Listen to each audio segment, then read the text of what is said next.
بسم اللہ الرحمن الرحیم۔ ڈسکور اوریجنل کے معزز ناظرین، السلام علیکم۔ اب کس نمبر 790 ملاحظہ فرمائیں۔ اب مجھے صبر، حوصلے، استقامت کے ساتھ ان کا مقابلہ کرنا تھا اور یہ دیکھنا تھا کہ ان کا اگلا قدم کس سمت میں اٹھتا ہے۔ پیڈرو چائے کی پیالی اٹھائے بڑبڑاتا باہر آیا۔ اس نے پیالی میری طرف بڑھا کر کہا، لو عیش کرو شہزادے۔ پیالی کی بجائے میں اس کی کلائی بھی پکڑ سکتا تھا اور اسے جھٹکے سے سلاخوں کی طرف بھی کھینچ سکتا تھا۔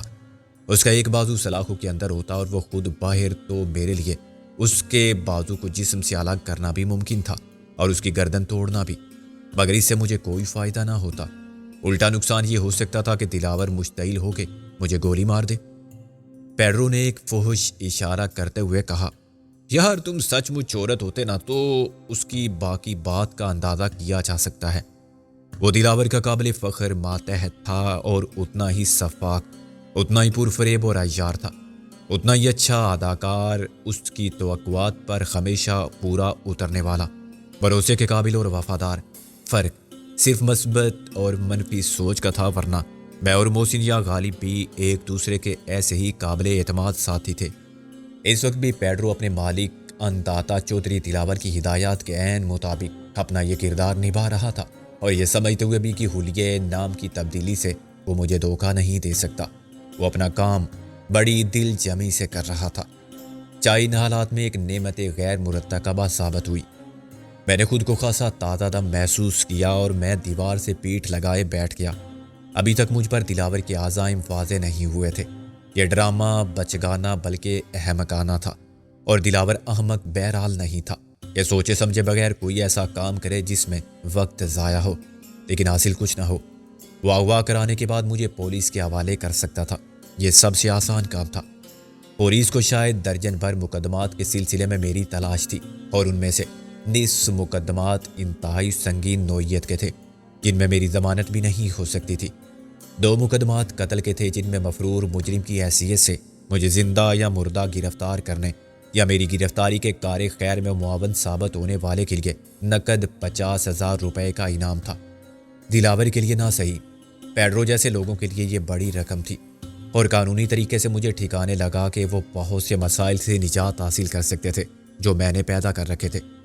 اگر دلاور اینڈ کمپنی نے ایسا نہیں کیا تو اس کا سبب صرف ایک خوف ہو سکتا تھا کہ بعد میں MRS کے مجاہد بھی جاریانہ کارروائی پر اتر آئے تو ان کا جینا حرام ہو جائے گا۔ وہ ہر قیمت پر مفاہمت چاہتا تھا، مخالفت نہیں۔ اس کی اصل کمزوری وہ ماضی تھا جس کی داستان کے ہر فرق، ہر سطر، ہر حرف کے عینی گواہ ہم تھے۔ وہ شہرت کے راستے سیاست کی منزل تک پہنچنا چاہتا تھا اور اپنے مستقبل کی نیک نامی کو ماضی کے کسی حوالے سے داغدار کرنے کا رسک نہیں لے سکتا تھا۔ غالب اور نازوں کے میدان صافت میں اتر آنے سے یہ رسک اور بڑھ گیا تھا، اور مجھے اس کے مقابلے کے لیے پہلے سے زیادہ مؤثر طاقت حاصل ہو گئی تھی۔ اگر پریس اس کے سیاہ کارناموں سے پردہ اٹھاتا تو وقار یوسف، منظر یا رابعہ جیسے وکیل اسے عدالت میں کھینچ لیتے، پھر اس کے بخیے ادھیڑتے تو مزید تشہیر ہوتی۔ بدلے ہوئے حالات کا تقاضا تھا کہ دلاور ساری بدماشی چھوڑ دے، ناجائز دھندوں سے تائب ہو اور قتل و خون ریزی کا باب ہمیشہ کے لیے بند کر دے۔ یہ اسی وقت ممکن تھا جب اس کے اور میرے درمیان پر امن بقائے باہمی کا معاہدہ طے پا جائے۔ اس کے نقطۂ نظر سے یہ ممکن تھا، لیکن میرے یقین کے مطابق ناممکن۔ مجھ پر غنودگی سی طاری ہونے لگی تھی، جو کچھ عجیب سی بات تھی۔ بے ہوشی کی طویل نیند سے جاگنے کے بعد میں خود کو ذہنی طور پر بہت مستعد اور چوکس محسوس کر رہا تھا۔ میرا جسمانی اضطراب، بے سکونی کی کیفیت بھی ختم ہو گئی تھی، اور میرا جی چاہتا تھا کہ فرش پر دراز ہو جاؤں۔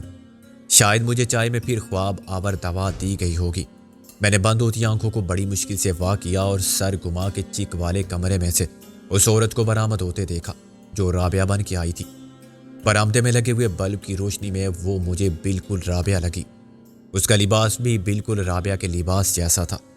مجھے اچھی طرح یاد تھا کہ اس قسم کا ایک سوٹ اسے پسند تھا جس میں سیاہ و سفید کا بڑا دل فریب امتزاج تھا۔ کیا اسے اتفاق ہی سمجھا جانا چاہیے کہ اس عورت نے رابعہ کا سوٹ پہن لیا ہے؟ لیکن رابعہ کے یہ سوٹ اس نے کہاں سے حاصل کیا؟ بات کپڑے کی ڈیزائن کی نہیں تھی۔ اس قمیص کے گلے پر اور آستینوں پر، نچلے بارڈر پر اور شلوار کے پائنچوں پر ایک جیسا کڑھائی کا کام تھا۔ یا شاید کروشیا کی بنائی کا؟ پھر کیا یہ عورت سچ مچ رابعہ تھی؟ میں نے نیم خوابیدہ ذہن کے ساتھ سوچا۔ میری آنکھیں بند ہو چکی تھیں۔ جب میں نے رابعہ کی آواز سنی وہ میرے بہت قریب تھی۔ سکندر، میری طرف دیکھو۔ کون ہو تم؟ میں نے آنکھیں کھولنے کی ناکام کوشش کی۔ میرا نام اکبر علی ہے۔ کیا ہو گیا ہے تمہیں؟ میں رابعہ ہوں۔ جھوٹ! تمہارا چہرہ اور یہ کپڑے رابعہ کے ہیں، باقی سب دھوکا ہے، میں نے بڑبڑاتے ہوئے کہا۔ تمہاری آواز، ہاں آواز بھی وہی ہے۔ کیا تم واقعی؟ سکندر، میں رابعہ ہی ہوں، میرے ساتھ چلو گے؟ مجھے یہ اپنے ڈی ایس پی صاحب، اپنے چودھری دلاور صاحب، سوری احسان الحق صاحب یہ نہیں جانے دیں گے۔ اور وہ سور کا بچہ انسپیکٹر عباسی، تمہیں معلوم ہے نا وہ پیڈرو ہے۔ اپنی انتہائی کوشش کے باوجود میں خود فراموشی کے غالب آتے ہوئے احساس سے نجات حاصل کرنے میں ناکام رہا۔ میں چاہتا تھا کہ آنکھیں کھول کے رابعہ کو دیکھوں۔ وہ میرے اتنے قریب تھی، میں اس کی آواز سن رہا تھا، اس آواز کو پہچان بھی رہا تھا۔ وہ خوشبو جو رابعہ استعمال کرتی تھی جیسے اس فضا میں شامل تھی جس میں میں سانس لے رہا تھا۔ انکار یا تذبذب کی کیفیت اب ختم ہو چکی تھی۔ مجھے اس کے رابعہ ہونے کا یقین آ چکا تھا، لیکن اس یقین نے میری کوئی مدد نہیں کی۔ میں سو گیا یا بے ہوش ہو گیا۔ جب ایک بار پھر میں نے آنکھیں کھول کر دیکھا تو مجھے گھومتا ہوا آسمان نظر آیا۔ آسمان کسی نیلی چھتری کی طرح تھا جس میں جا بجا سفید پیوند لگے ہوئے تھے۔ یہ ضرور بادل ہوں گے۔ میں نے پھر آنکھیں کھولی اور بند کر لی۔ آسمان سیمٹ کے ایک دائرے کے برابر رہ گیا تھا اور یہ دائرہ واقعی چھتری جتنا تھا۔ اس چھتری کے چاروں طرف سے نامانوس چہرے جھانک رہے تھے، گندے چہرے، بوڑھے اور بالوں بھرے چہرے، گنجے سر والے چہرے، مونچھوں والے غلیظ دانتوں والے چہرے۔ غالباً میں کسی کنویں کی تہہ میں لیٹا ہوا تھا اور وہ سب اوپر کنویں کی گول منڈیر پر سے مجھ پر خندہ زن تھے۔ ان کی آنکھوں میں تمسخر تھا اور بے رحمی تھی۔ کسی کو مجھ سے ہمدردی نہیں تھی، کوئی مجھے اس کنویں میں سے نکالنے کے لیے ہاتھ بڑھانے پر آمادہ نہ تھا۔ لیکن میں آخر اس کنویں کی تہہ میں کیسے لیٹ گیا تھا؟ میں خود کنویں میں گرا تھا یا کسی نے مجھے دھکیل دیا تھا؟ کیا عجیب بات ہے، کنویں کی سطح ہموار ہے اور اس میں پانی کیوں نہیں ہے؟ پانی ہوتا تو میں ڈوب نہ جاتا۔ اچانک مجھ پر انکشاف ہوا کہ یہ کنویں کی تہہ نہیں ہے بلکہ میں سخت زمین پر لیٹا ہوا ہوں اور میرے ارد گرد تماشائی خلقہ بنائے کھڑے ہیں۔ آوازوں کا جو شور پہلے واضح نہیں تھا اب صاف سنائی دینے لگا تھا۔ اوئے پاگل ہے کوئی؟ پاگل تے خیر ہے گا جے، پر اے بھی پتہ لگے کہ تیرا ماما ہے کہ مامی؟ کوئی انسا داڑھی مونچھ سے ماما ہے، کپڑوں سے مامی۔ جواب میرا ماما تیری مامی۔ یہ کہنا کہ اوپر سے ماما ہے نیچے سے مامی، کہیں درمیان کی چیز نہ ہو یار، میرا دوسرا بھانجا بولا۔ کسی نے بزرگانہ سختی سے کہا، کیا بک بک لگا رکھی ہے، پتہ نہیں کون ہے بیچارہ؟ بیچارہ کہ بیچاری، پہلے یہ تو دیکھ لو بزرگو، اچھی طرح ٹٹول کے۔ میں اٹھ بیٹھا۔ وہ سب ایک دم سیدھے ہو گئے جو رکوع کی حالت میں تھے اور زیادہ تفصیل سے میرا مطالعہ کر رہے تھے جیسے میں خلائی مخلوق ہوں یا ازمنہ قدیم کی کوئی تاریخی چیز۔ جو کھڑے ہوئے تھے وہ بھی ایک دم پیچھے ہٹ گئے۔ میں نے دھندلائی ہوئی نظروں سے تماشا دیکھنے والوں کو دیکھا۔ وہ سب عام لوگ تھے، وہ راہگیر جو جلدی میں نہیں ہوتے اور ان کے پاس ہر تماشائے سرے راہ گزرنے کے لیے وقت کی کمی کوئی مسئلہ نہیں ہوتی۔ فٹ پاتھ پر مرغے لڑ رہے ہوں یا کوئی ٹرک کسی بچے کو کچلتا ہوا گزر گیا ہو، ان کی دلچسپی یکساں ہوتی ہے۔ فی الحال ان کی دلچسپی کا مرکز میں تھا، ایک صحت مند نظر آنے والا جوان آدمی جس کی شیو بڑی ہوئی تھی اور جس نے موسیقی خیز انداز میں زنانہ ریشمی کپڑے پہن رکھے تھے۔ کپڑے قیمتی اور صاف ستھرے تھے مگر میرے جسم پر بہت تنگ تھے۔ میں نے بوجھل سر کو دونوں ہاتھوں میں تھام کے کہا، میں کہاں ہوں؟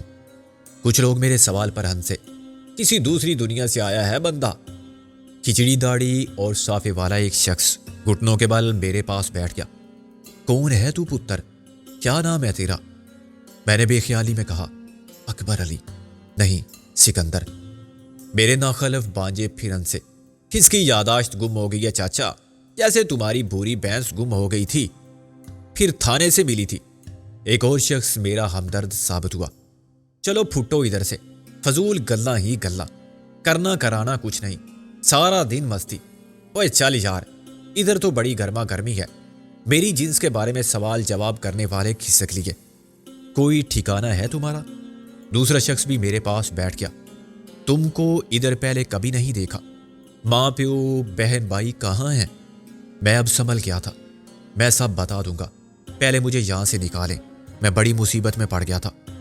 چاچا ذرا خیال سے، ایسا نہ ہو ہمدردی گلے پڑ جائے، کسی نے مشورہ دیا۔ آہو جی، زمانہ بڑا خراب ہے، میری مانو تو اسے سیدھا تھانے لے جاؤ، یہ دوسرا مشورہ تھا، ادھر سب پتہ چل جائے گا۔ ایک دم ان سب کے درمیان مجھے تھانے لے جانے پر اتفاق رائے ہو گیا۔ یہ ٹھیک ہے۔ کئی آوازیں آئیں، نہیں مجھے گھر جانے دے۔ اوئے تجھے تو اپنا نام بھی یاد نہیں، اکبر علی ہے کہ سکندر؟ میں نے کہا آپ یقین کریں میری یاداشت متاثر نہیں ہوئی ہے اور نہ میں کچھ بھولا ہوں۔ میں نے کہا تو پھر یہ کیا ہے یہ حلیہ؟ میں نے کہا یہ بڑی لمبی اور عجب کہانی ہے، آپ لوگ اس چکر میں مت پڑیں، میں خود ہی لاہور چلا جاؤں گا۔ اب بڑے میاں بھی مسکرانے لگے۔ ہوئے پتر، لاہور نہیں تو کیا یہ کراچی ہے؟ مجھے میرا مطلب ہے یہ جگہ کون سی ہے؟ میں نے بات نبھانے کی ناکام کوشش کی۔ میں تو خود لاہور ہی میں رہتا ہوں۔ اس سے میرا بیان مزید مشکوک ہو گیا۔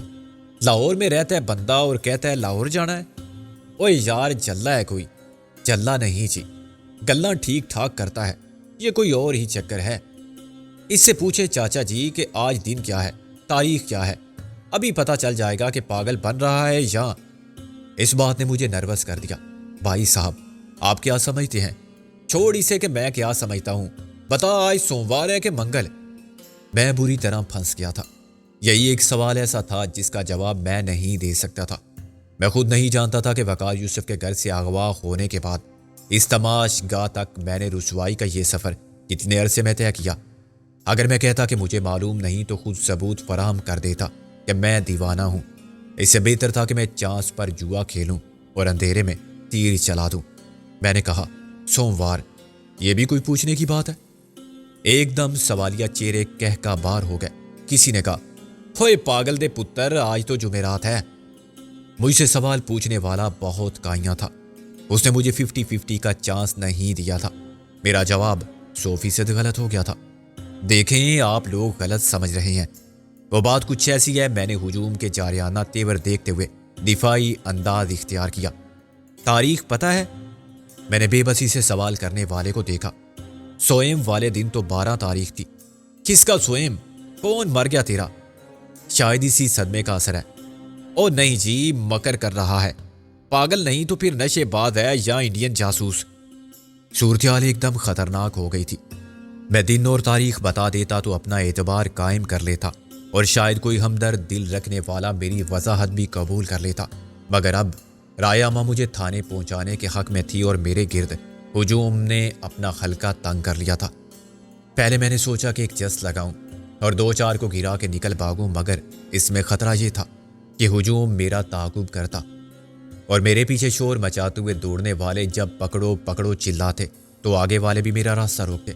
یہ کوئی چھوٹا سا بازار تھا، ابھی تک میں اس علاقے کو پہچان نہیں پایا تھا، حالانکہ مجھے یقین تھا کہ لاہور کا چپا چپا میرا دیکھا بالا ہے۔ آج مجھے اندازہ ہوا کہ میرا یقین باطل تھا۔ پیدائش کے بعد ساری عمر لاہور کی گلیوں کی 50 سال تک خاک چھاننے والا بھی ایک نظر دیکھ کے نہیں بتا سکتا کہ وہ کس محلے کی کس گلی میں ہے۔ 2-4 ہاتھ میری طرف بڑھے اور انہوں نے مجھے کسی خطرناک مجرم کی طرح پکڑ دیا۔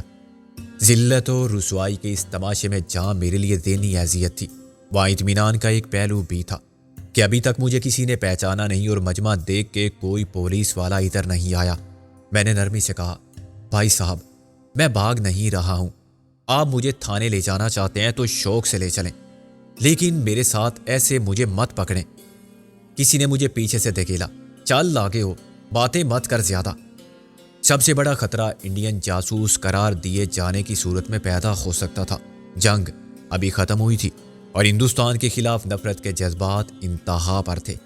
بھارتی جاسوس ہونے کے شبے میں بہت سے بے گناہ پٹ چکے تھے۔ کوئی نیم دیوانہ یا حلیے سے عجیب نظر آنے والا شخص مشکوک حرکت کرتا نظر آتا تو پبلک کی انٹیلیجنس تفتیش کے معاملات اپنے ہاتھ میں لے لیتی تھی۔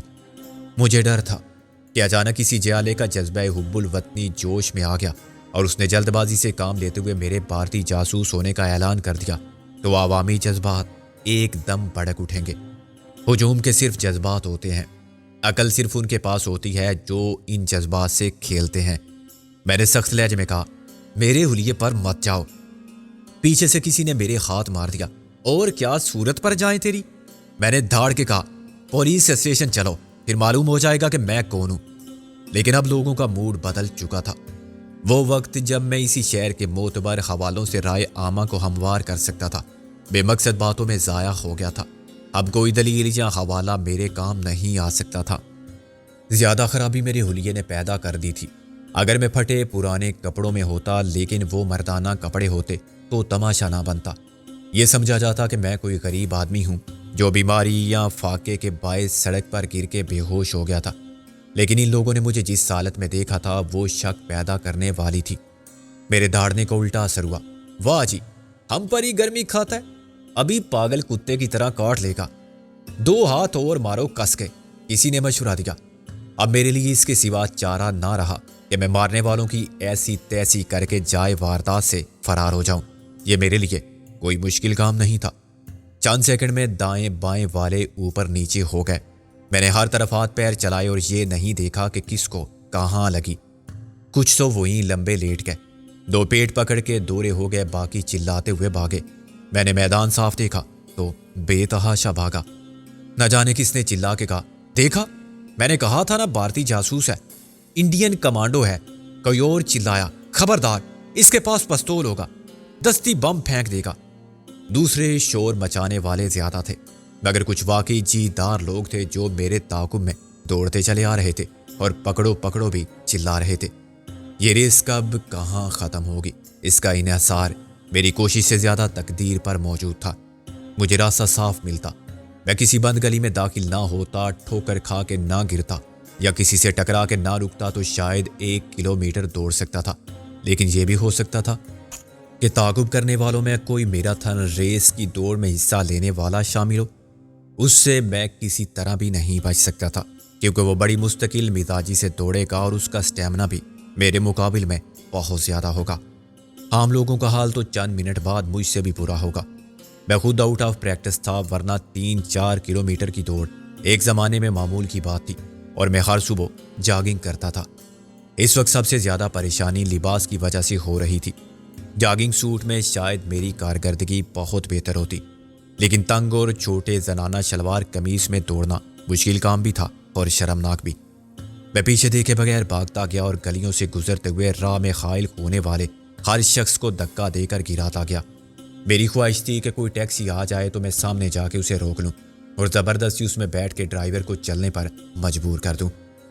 جان بچا کے نکلنے کی خاطر میں کسی پرائیویٹ کار والے کو بھی روک کے باہر پھینک دیتا اور خود اس کی کار لے کر بھاگ جاتا۔ مگر میری بدقسمتی کہ اس راستے پر میرے قریب سے نہ کوئی ٹیکسی گزری اور نہ کار۔ حیرت انگیز رفتار سے میں نے 1 کلومیٹر یا اس سے بھی زیادہ فاصلہ طے کرنے میں 5-6 منٹ ہی لگائے ہوں گے۔ تنگ گلیوں سے گزر کے میں پھر کسی سڑک پر پہنچ گیا تھا جو نسبتاً غیر آباد تھی۔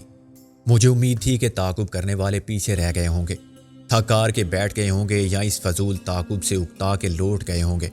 ایک بارش نوجوان کو اپنے پیچھے دیکھ کے مجھے حیرت ہوئی۔ وہ شور مچائے بغیر خاموشی سے میرا پیچھا کر رہا تھا اور اس کی مستقل مزاجی سے اندازہ ہوتا تھا کہ وہ لمبی دوڑ میں بلاخر مجھے شکست دینے کا ارادہ رکھتا ہے۔ ایک آدمی سے نمٹنا آسان تھا۔ میری سانس بھی اتنی پھولی ہوئی تھی کہ میں ہانپ زیادہ رہا تھا، دوڑ کم رہا تھا۔ رفتار کم کر کے میں سڑک کے ایک کنارے ٹھہر گیا۔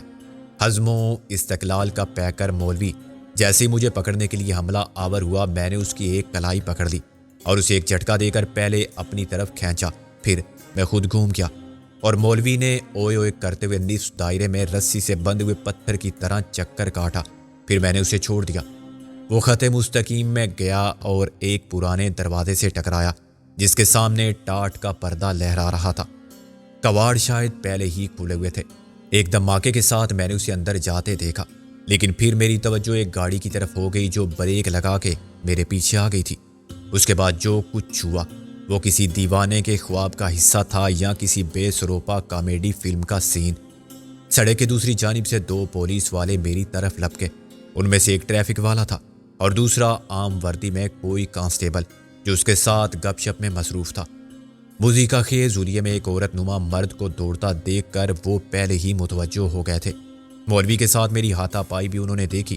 پھر یہ کیسے ہو سکتا تھا کہ قانون حرکت میں نہ آتا؟ حرکت میں برکت ہے۔ میں اس خیال سے گاڑی کی طرف دوڑا تھا کہ اس میں جو بھی ہوگا اسے پہلے شرافت سے کہوں گا کہ مجھے یہاں سے دور لے جائے، اور اس نے تذبذب کا مظاہرہ کیا۔ یا آکڑ فون دکھائی تو اسے کھینچ کر باہر ڈال دوں گا اور خود گاڑی لے کر بھاگ جاؤں گا۔ لیکن اس سے پہلے کہ میں گاڑی تک پہنچتا وہ خود ہی اتر کے بھاگ گیا۔ میرے پاس حیران ہونے کے لیے بھی وقت نہ تھا۔ یہ شخص میری طرف پیٹ کیے سرپٹ بھاگا جا رہا تھا۔ میں اس کی صورت تک نہ دیکھ سکا۔ گاڑی کا انجن چل رہا تھا۔ میں نے اس میں بیٹھتے ہی گیئر ڈال دیا اور دروازہ بعد میں بند کیا۔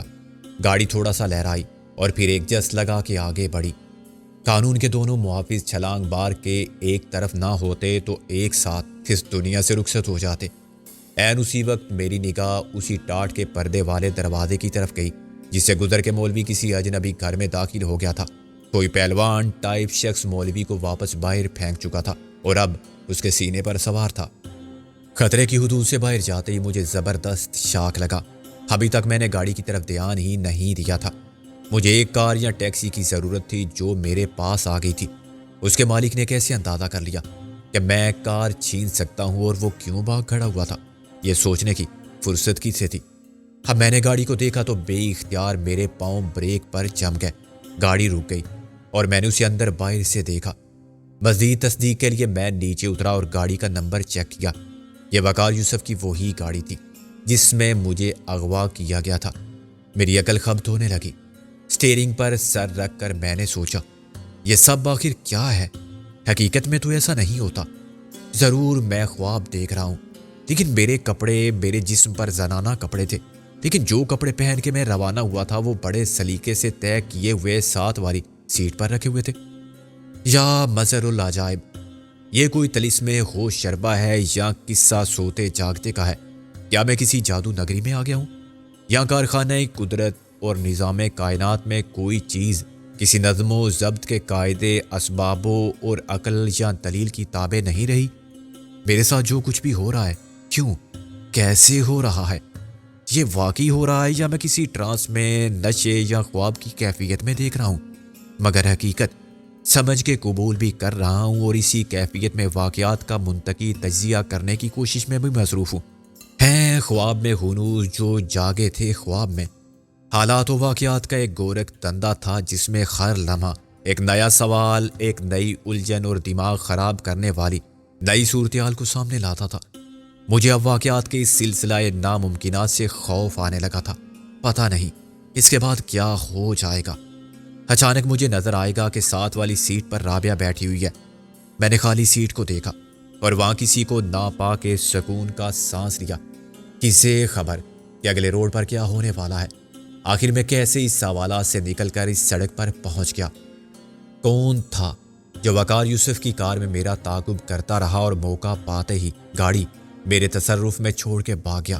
اسے کسی نے ہدایات دی تھی کہ اس وقت فلاں جگہ وقار یوسف کی گاڑی پہنچا دینا، سکندر کو ضرورت ہوگی، اس کے کپڑے لے جانا مت بھولنا، مگر اپنی شکل اسے مت دکھانا۔ ظاہر ہے یہ اس نے انتظام از خود چودھری دلاور کے ذہن کی کار فرمائی کا ثبوت تھا۔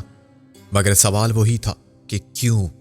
ان پاگل کر دینے والے حالات کے باعث میرے خیالات، میری قوت فیصلہ اور میری کارکردگی بری طرح متاثر ہوئی تھی۔ ذہن اور جسم کے افعال میں ہم آہنگی باقی نہ رہنے کے نتائج سامنے آ رہے تھے۔ میں کچھ سوچتا تھا تو بے یقینی اور انتشار کے گرداب میں پھنس جاتا تھا اور کوئی فیصلہ نہیں کر پاتا تھا کہ سچ کیا ہے، جھوٹ کیا ہے، خواب کیا ہے، سراب کیا ہے اور حقیقت کیا ہے۔ جسم فیصلے کے انتظار میں اعصابی دباؤ کا شکار ہو جاتا تھا، مگر کچھ کرنے کی نوبت نہیں آتی تھی، یا مجھے احساس ہونے لگتا تھا کہ میں نے جو بھی کیا غلط کیا۔ اس کی ایک مثال میرے سامنے تھی۔ میں نے یہ احساس ہوتے ہی کہ گاڑی وقار یوسف کی ہے بریک لگا دیے تھے اور اب اپنے مدعی کا خیز ذریعے میں سڑک کے کنارے گاڑی میں بیٹھا آتے جاتے لوگوں کی نظروں کا نشانہ بن رہا تھا، جو غور سے دیکھتے تھے تو کنفیوز ہو جاتے تھے کہ کار میں عورت تھی تو اس کی شیو اتنی کیوں بڑی ہوئی تھی، اور مرد تھا تو زنانہ بہروپ میں چا مانی دارد۔ میرا دماغ ٹھکانے ہوتا تو میں ادھر ادھر کی سوچوں میں وقت گنوانے کی بجائے پہلا کام یہ کرتا کہ لباس بدل لیتا تاکہ میرا حلیہ تو مشکوک نہ رہے، پھر یہ دیکھتا کہ گاڑی کے انجن یا بونٹ میں کسی جگہ نصب ٹائم بم میری زندگی کی آخری گھڑیوں کے آخری لمحے تو شمار نہیں کر رہا ہے، اور کچھ نہ ہوتا تو سیدھا رابعہ یا غالب کے پاس پہنچ جاتا۔ باقی سوالات کے جوابات سب مل کے تلاش کر سکتے تھے کہ ان الجھے ہوئے واقعات کی گتھی کو سلجھانا موجودہ کیفیت میں میرے اکیلے کے بس کی بات نہیں تھی۔ یہ خیال آتے ہی میں نے گاڑی کو پھر گیئر میں ڈالا۔ اب یہ اتفاق ہی تھا کہ عین اسی وقت خوفناک مونچھے اور خطرناک عزائم رکھنے والے ایک شخص نے اندر منہ ڈال کے اپنا تجسس رفع کرنا چاہا اور یہ جاننے کی کوشش کی کہ یہاں میں کس کا انتظار کر رہا ہوں یا کر رہی ہوں۔